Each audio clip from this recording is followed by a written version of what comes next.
오늘 베드로 목사님은 하나님께서 사람을 보실 때 외모로 보지 않는다라는 아주 중요한 말씀을 오늘 본문에서 말씀해 주고 있습니다. 성도 여러분, 우리 사람은요, 아무리 인격이 훌륭하고 공부를 많이 하고 또 자비롭고 좀 너그러운 사람이라 할지라도 인간은 약점이 있는데 그게 뭐냐면 자꾸 외모로 그 사람을 판단한다는 거죠.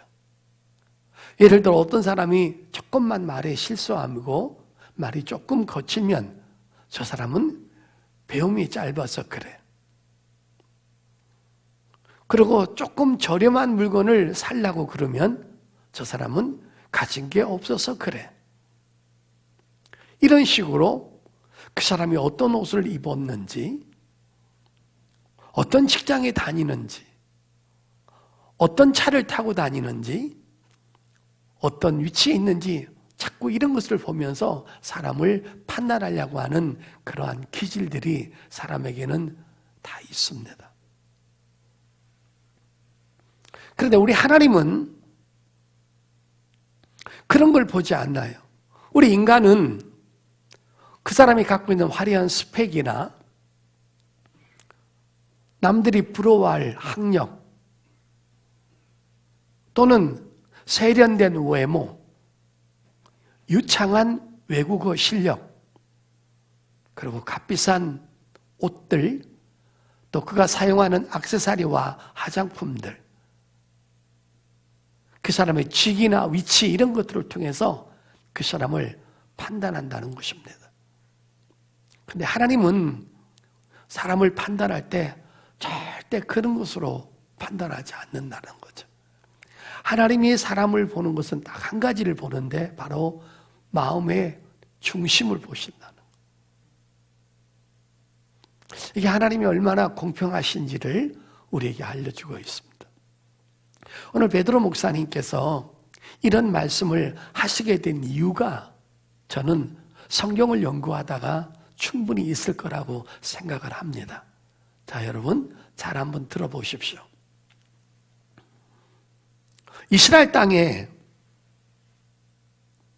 소위 종교 지도자들과 공부를 많이 하는 박사들이 사는, 엘리트들이 사는 예루살렘 유대인들이 있었습니다.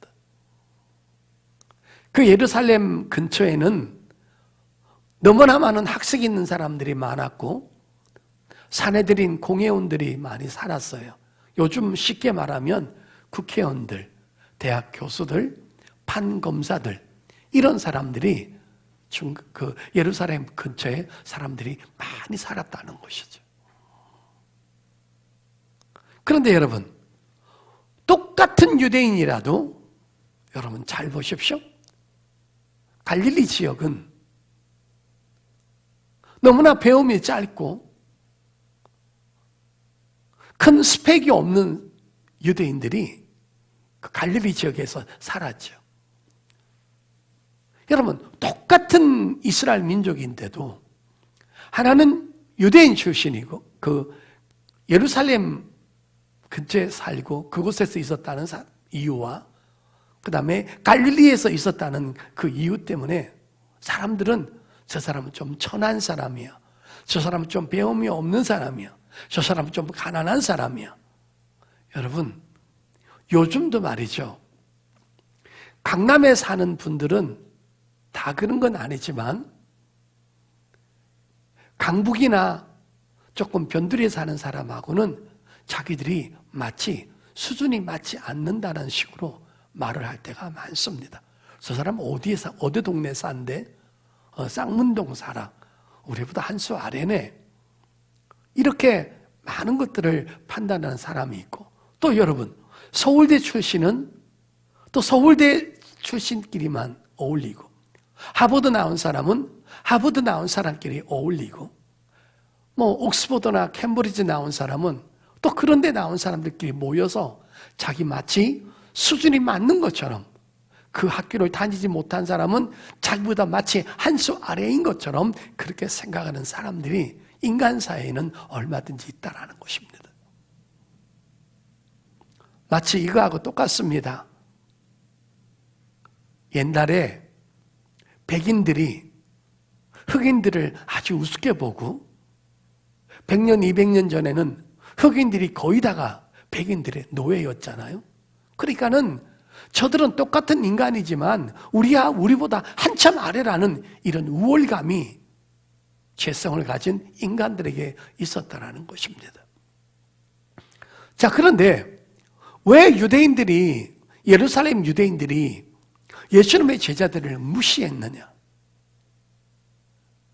왜 유대 종교 지도자들과 그들의 가르침을 받았던 사람들을 예루살렘의 유대인들이 이 갈릴리 출신의 이 예수님의 제자들을 무시하고 무식하다고 말하고 뭔 저것들이 복음을 전하냐고 이렇게 무시했던 이유는 바로 이 갈릴리 지역에 너무나 가난한 사람들이 많이 배우지 못한 사람들이 살았고 그들이 예수님의 제자가 되어서 십자가의 복음을 전하니까 나보다 한 수 아래인 것들이 뭔 너무 복음을 전하냐고 그래서 그 말을 우습게 여기고 그들의 초라한 모습들을 보면서 예수님의 제자들을 무시했던 경향이 우리가 복음서를 보면 충분히 알 수가 있습니다. 자, 여러분 그런가 안 그런가 한번 볼까요, 여러분? 자, 사도행전 4장 13절을 보세요.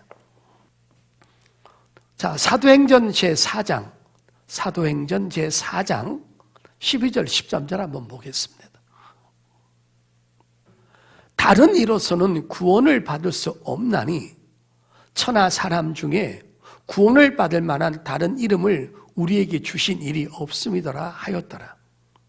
그들이 베드로와 요한이 담대하게 말함을 보고 그들을 본래 학문 없는 범인으로, 이 범인이라는 말은 평범한 사람이라는 겁니다. 범인으로 알았다가 이상히 여기며 또 전에 예수와 함께 있던 줄도 알고 그랬죠. 여기서 보니까 13절을 보세요. 그들이 베드로와 요한이 담대하게 말함을 보고 그들이 본래 학문 없는 범인으로 알았다가, 여러분 저 보시길 바랍니다.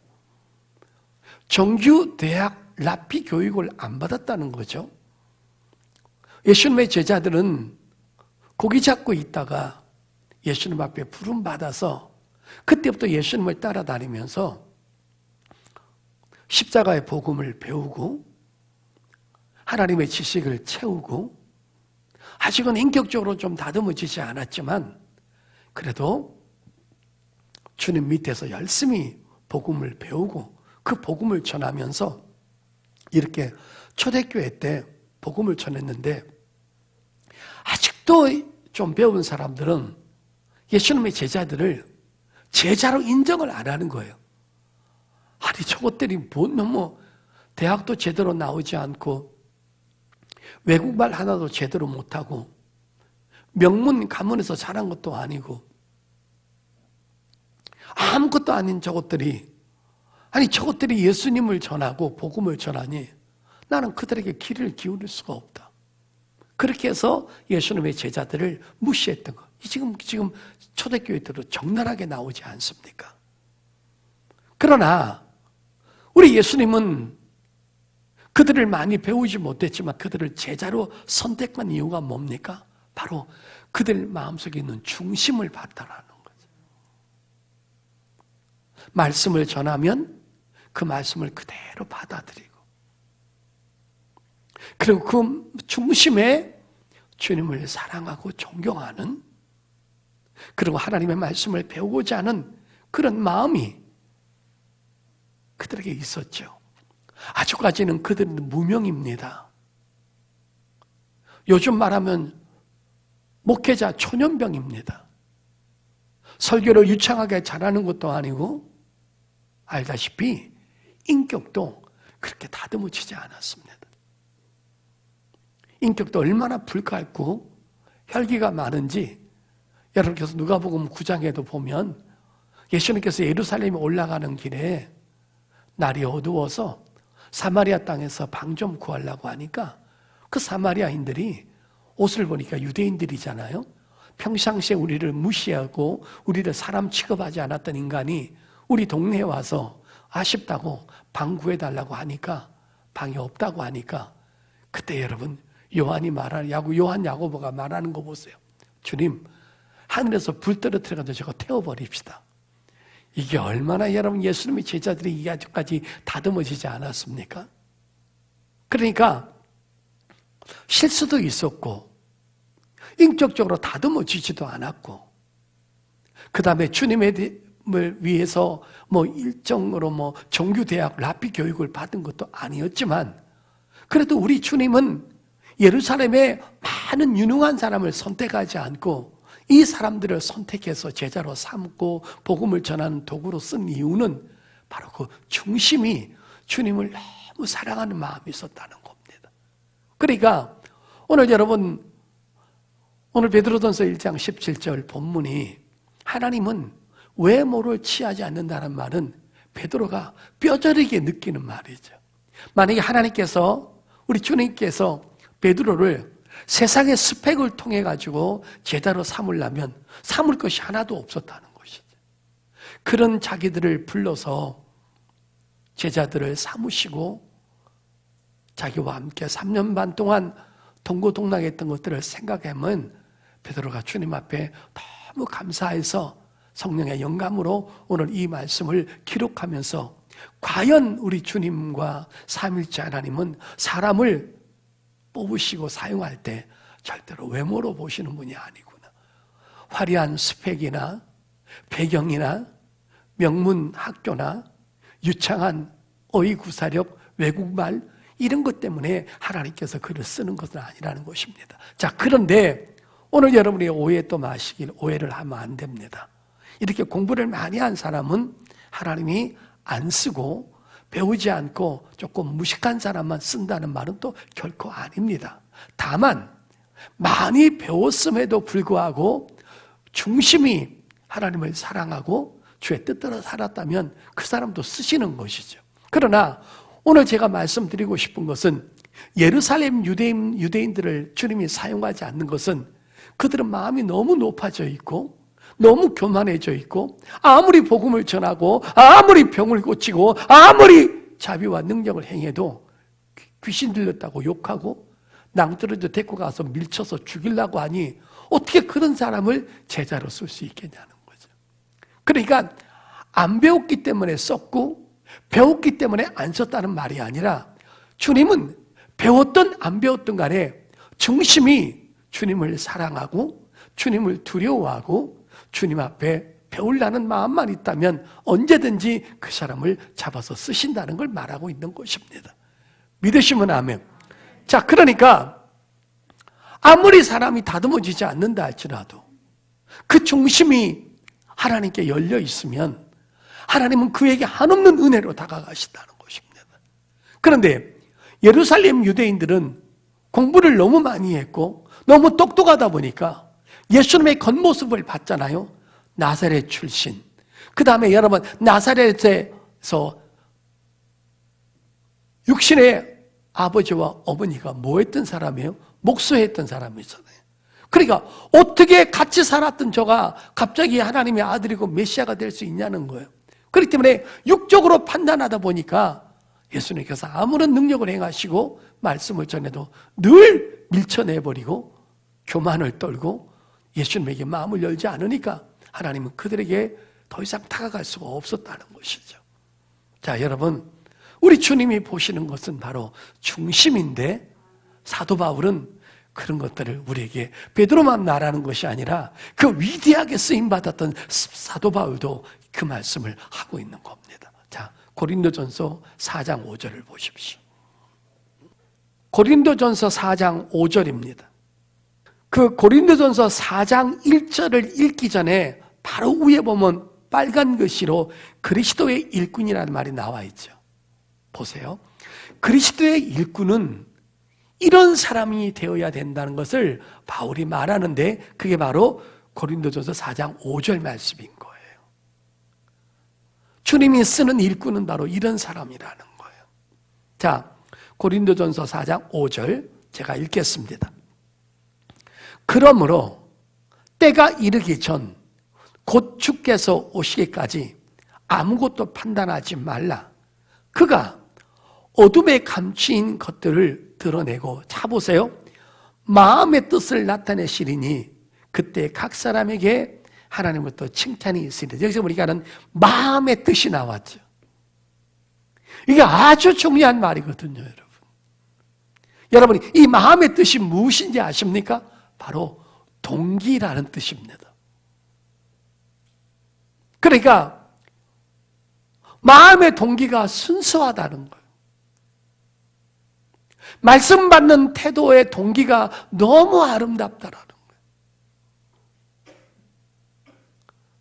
말씀을 받을 때 마음이 높아져서 우리 오늘 목사님이 말씀을 잘하나 못하나, 뭐 어떤 거를 실수하나, 과연 내 욕구를 채워줄 수 있을까? 지난달하고 올해 이달하고 또 달라진 건 있나? 이렇게 마음이 높아서 마치 판단이라 한다든지, 자기는 가만히 있는데 목사님 혼자서 북치고 장구치고 열심히 해서 내 욕구를 한번 채워보고 내게 한번 은혜를 좀 줘보십시오. 이런 식으로 설교를 받는 사람하고 하루 종일 예배를 기다리고, 오늘은 강대상에서 하나님께서 나한테 주시고자 하는 메시지를 목사님을 통해서 어떤 메시지를 주실까? 그 설레이면서 사모하고 그 경청하는 마음이 있다면 우리 주님은 어떤 사람에게 은혜를 주실까요? 그렇기 때문에 오늘 사람들은요, 바로 이런 거예요. 어떤 일을 할 때 사람들은 저 사람이 하는 일이 큰 일이냐 작은 일이냐, 앞에서 나서는 일이냐 뒤에서 하는 일이냐, 사람들이 좋아하는 일이냐 나쁜 일이냐, 이런 것들만 자꾸 결론을 지으려고 하는데, 우리 주님은 그런 것이 중요한 것이 아니라 과연 네가 어떤 동기를 가지고 그 일을 하느냐를 보시는 거라는 거예요. 이게 바로 마음의 중심을 보신다는 거예요. 할렐루야. 과연 구원의 감격의 동기가 있는가? 뜨거운 감사의 동기가 있는가? 나 같은 것을 구원해 주시기 위해서 삼위일체 하나님께서 얼마나 많이 애쓰시고 나를 참아주시고 기다리셨고, 또 얼마나 시청하는 많은 교회와 많은 목회자들의 말씀을 통해서 내가 어느 날 구원받고 제사함 받고 이렇게 주님을 나의 구원주로 모시고 성령 하나님을 나의 스승님으로 모시고 성부 하나님을 내가 섬길 수 있을 때까지 나를 도와주신 삼위일체 하나님의 은혜, 또 주의 종의 은혜, 내가 여기까지 오기까지 내가 어렸을 때 참아주고 나를 위해서 기도해 주었던 동료들의 은혜, 이런 것을 늘 잊지 않고 내가 주님의 일을 하면서 감사하기 때문에, 행복하기 때문에 이 직분을 감당해도, 아무리 감당해도 주님의 은혜를 갚을 수가 없다라는 이 순수한 사랑의 마음의 동기를 가지고 한다면 우리 집은 바로 그 자리에 가셔서 자기를 마음껏 여시고 자기에게 다가오는 자에게 은혜를 주시겠다는 것이죠. 그래서 여러분, 시편 103편에 보면은 늘 하는 말이 있잖아요. 여호와의 은택을 잊지 말지어다. 할렐루야. 이렇게 마음의 동기가 그렇게 중요하다는 거. 여러분 꼭 기억하십시오. 사람들은 네가 얼마나 큰 일을 했느냐 안 했느냐를 따집니다. 우리 주님은 아무리 조그만 일을 하든 큰 일을 하든 간에 네가 어떠한 동기를 가지고 네가 그 직분을 감당했으며 어떠한 동기를 가지고 하나님 앞에 찬양하고 있으며 어떠한 동기를 가지고 하나님 앞에 예배하고 있는가. 마음의 뜻을 감찰하시는 주님, 내 중심을 보시는 주님이 여러분 나중에 선과 악에 대한 심판을 정확하게 하신다는 것입니다. 이제 2부 설교 때는요, 정말 주님이 아무리 화려한 스펙과 외모를 가졌어도 중심을 보시고 그를 버리시고 또 중심을 보시고 가장 초라한 자를 쓰시는 그 중심을 보시는 하나님의 그 빛난 눈을 한번 보시도록 하겠습니다. 자, 여러분 사무엘상을 한번 열어보세요. 불꽃 같은 눈을 한번 보시겠습니다. 사무엘상 16장 6절부터 13절까지 우리 한 절씩 교독해 볼까요? 그들이 오매 사무엘이 엘리압을 보고 마음에 이르기를 여호와의 기름 부으실 자가 과연 주님 앞에 있도다 하였더니 시작. 여호와께서 사무엘에게 이르시되 그의 용모와 키를 보지 말라. 내가 이미 그를 버렸노라. 내가 보는 것은 사람과 같지 아니하니 사람은 외모를 보거니와 나 여호와는 중심을 보느니라 하시더라. 이새가 아비나답을 불러 사무엘 앞을 지나가게 하매 사무엘이 이르되 이도 여호와께서 택하지 아니하셨니라 하니 이새가 산바로 지나가게 하매 사무엘이 이르되 이도 여호와께서 택하지 아니하셨느니라 하니라. 이새가 그의 아들 7을 다 사무엘 앞으로 지나가게 하나 사무엘이 이새에게 이르되 여호와께서 이들을 택하지 아니하셨느니라 하고 또 사무엘이 이새에게 이르되 내 아들들이 다 여기 있느냐? 이새가 이르되 아직 막내가 남았는데 그는 양을 지키나이다. 사무엘이 이새에게 이르되 사람을 보내어 그를 데려오라. 그가 여기 오기까지는 우리가 식사 자리에 앉지 아니하겠노라. 이에 사람을 보내어 그를 데려오매 그의 빛이 붉고 눈이 빼어나고 얼굴이 아름답더라. 여호와께서 이르시되 이가 크니 일어나 기름을 부으라 하시는지라. 사무엘이 기름 물병을 가져다가 그의 형제 중에서 그에게 부었더니 이날 이후로 다윗이 여호와의 영에게 크게 감동되니라. 사무엘이 떠나서 라마로 가니라. 아멘. 여러분 사울 시대가 이제 마감을 하고요. 하나님은 그의 후속타를 준비해야 되는데 하나님은 이세 아들 중에서 한 사람을 선택하기로 결정을 했습니다. 자, 근데 여러분 거기 6절 한번 보세요. 그들이 오매 사무엘이 엘리압을 보고 마음에 이르기를 여호와의 기름 부으실 자가 과연 주님 앞에 있도다 하였더라. 여기 보니까는 이세 아들에게 8명이 있었는데 첫째 아들이 엘리압이에요. 근데 사무엘이 딱 보니까요 너무 키가 크고 잘생긴 거예요. 하여간 사람이 볼 때 기가 막혀요. 외모가 얼마나 키가 크고 잘생겼는지 떡 벌어진 게 과연 하나님이 사용하실 만한 그런 스펙을 가진 거니까 사무엘이 자기 생각 속에 저 정도면 하나님이 쓰시겠다.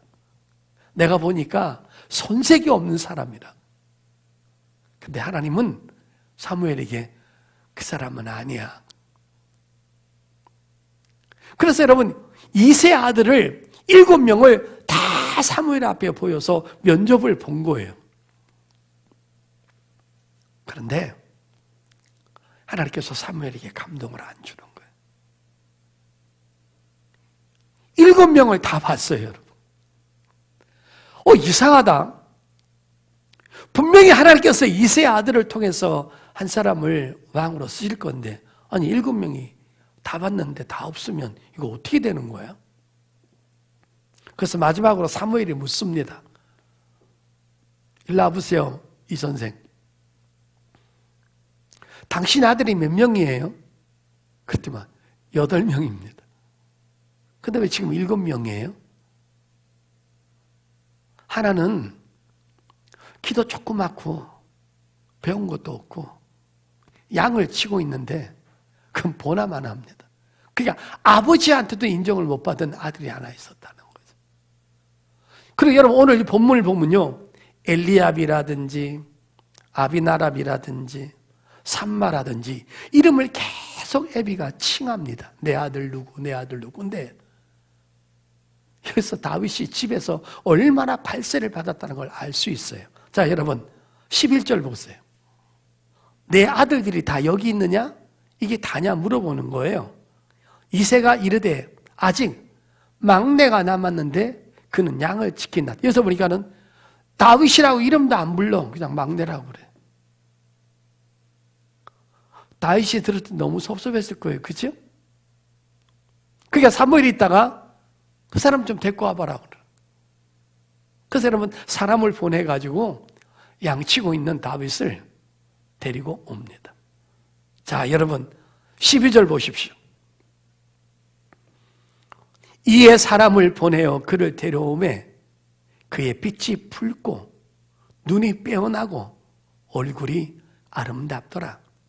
여호와께서 이르시되 이가 크니 일어나 기름을 부으라 하시니라. 여기서 보니까는 놀라운 단어 하나가 있죠. 눈이 빼어나고 얼굴이 아름답더라 그랬습니다. 여러분 이 아름답더라 말을 들으니까 조금 생각나는 말 없으세요? 자, 여러분 히브리서 11장 빨리 가보세요. 여기도 이 말이 나옵니다. 히브리서 11장 23절 찾으셨으면 아멘. 자, 믿음으로 모세가 낳았을 때 그 부모가 아름다운 아임을 보고 석 달 동안 숨겨 왕의 명령을 무서워하지 아니했으며, 그래서 우리가는 부모가 아름다운 아임을 봤다 그랬죠. 그러니까 하나님이 다윗의 아름다움을 본 거하고 모세 부모가 모세를 아름다움을 본 거하고는 일치한다는 단어라는 거예요. 이게 뭐냐? 하나님의 뜻을 이룰 수 있는 사람. 하나님께서 사용하실 수 있는 자질이 있는 사람을 아름답다라고 말하는 것입니다. 믿으시면 아멘. 여러분 누가 양의 똥이나 치우고 동물하고 뒹구는 세상에 스펙이 아무것도 없는 그 사람을 한 나라의 왕으로 쓰겠습니까? 근데 하나님은 다윗이 오는 순간에 그의 아름다움을 보았다는 거예요. 그러고는 그에게 그때부터 하나님의 성령의 능력을 부어주셔서 그가 하나님의 일을 감당할 수 있도록 은혜를 주셔서 결국은 통일 왕국을 이루는 그런 위대한 왕으로 하나님께서 사용하셨다는 것이죠. 성도 여러분, 말씀을 줄이겠습니다. 하나님이 보시는 것은 중심을 보십니다. 내가 목사가 되었던, 장로님이 되셨던, 권사님이 되셨던, 아무리 오랜 신앙 생활을 했던 간에 우리가 변치 말아야 될 것 하나, 내 중심이 하나님 앞에 절대 높아지면 안 된다는 겁니다. 오늘도 하나님의 은혜가 아니면 살 수 없기에 기도하고, 무슨 일을 만날 때마다 하나님 앞에 기도해서 그 일을 처리할 수 있도록 도움을 간구하고, 도무지 나를 믿지 아니하고 마지막까지 주님을 신뢰하고 주님을 의지하고 주님을 바라는 사람에게 하나님은 계속적으로 그에게 은혜를 주시는 줄 믿습니다. 오늘도 하나님은 나의 초라한 중심, 외모를 보지 않고 내 마음속에 깊이 간직되어 있는 중심을 보십니다. 얼마나 하나님을 사랑하는지, 얼마나 말씀을 그리워하는지, 얼마나 주님을 의지하는지, 돈을 의지하는 건지 주님을 의지하는 건지, 주님은 그 중심을 다 아신다는 것, 그 아름다움을 주님이 보셨다고 했습니다. 여러분, 하나님의 일을 하실 때 그 아름다운 중심을, 여러분 다윗이 실수 안 했나요? 제자들이 죄 안 졌나요? 그러나 중심으로 회개하고 중심으로 말씀을 받아들이고 자기들이 능력이 없어서 귀신을 쫓아내지 못했을 때 조용히 주님 찾아가서 우리는 왜 귀신을 쫓아내지 못하였나이까 물어보는 그 겸손한 태도에 하나님은 은혜를 주시고 그를 사용하신다는 겁니다. 하나님은 실수를 없는 것을 보지 않고 늘 중심이, 죄를 지었으면 중심으로 회개하고 힘들면 그분을 의지하고 하루 눈을 뜨는 순간에 오늘 하루도 하나님이 지켜주지 않고 하나님이 도와주지 않으면 살 수 없다라는 내 중심이 하나님께로 향할 때 하나님은 우리에게 은혜 주셔서 우리를 끝까지 책임지시고 보호해 주실 줄 믿습니다.